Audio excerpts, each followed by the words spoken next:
Op die hockeyveld is dit Windhoek Gimnasium se eerste meisiespan wat een van vele Namibiese spanne is wat tans in sportweke in die Kaap in aksie is. Hulle is in aksie by die Belgotech Sport Easter Festival. Gemengde sukses, hulle het 'n verskeie wedstryde deur die week gespeel. Hulle het vir Langa geklop met 4-1. Hulle het gelyk opgespeel teen Woester Gimnasium en dan net verloor teen Glenwood House en La Rochelle onder andere. Die laaste wedstryd van die Gimmies se meisiespan is 'n Saterdag. Hulle speel teen Robertson, hulle laaste wedstryd. En ek het met die kaptein Danica Retief gesels en Kagiso Mojani, die afrigter, gesels ook saam. Dit is 'n groot voordeel vir ons om in die Kaap in te speel in ons hou van hierdie toernooi.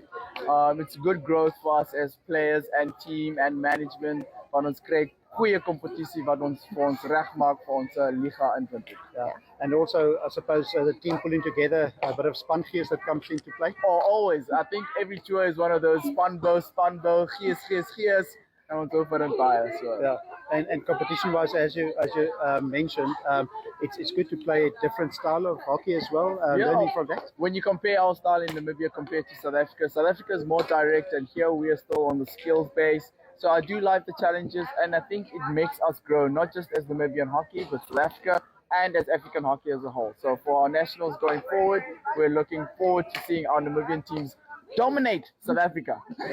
En Danica, vir jou ook die ervaring, jy was al met PSI's en ander toernooie in die Kaap, maar altyd lekker om Kaap toe te kom vir hockey. Yes, definitief. Dis definitief 'n ander weer wat ons inspeel en alles en beter kompetisie moet ek sê en ja, ek geniet dit baie. Ja, en sommer ook soos coach gepraat het van die spandinamika, jy's kaptein, moet die spanne bymekaar hou, maar dit is ook lekker om uit 'n ander omgewing te wees. Ja, definitief. Ja, en dit leer vir my baie as 'n persoon om te groei en alles.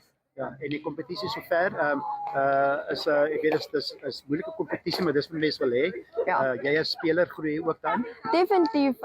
Ek het elke keer nuwe challenges wat ek op die veld kry en wat vir my nuwe skills leer en hoe om pressure te hanteer en alles. Ja.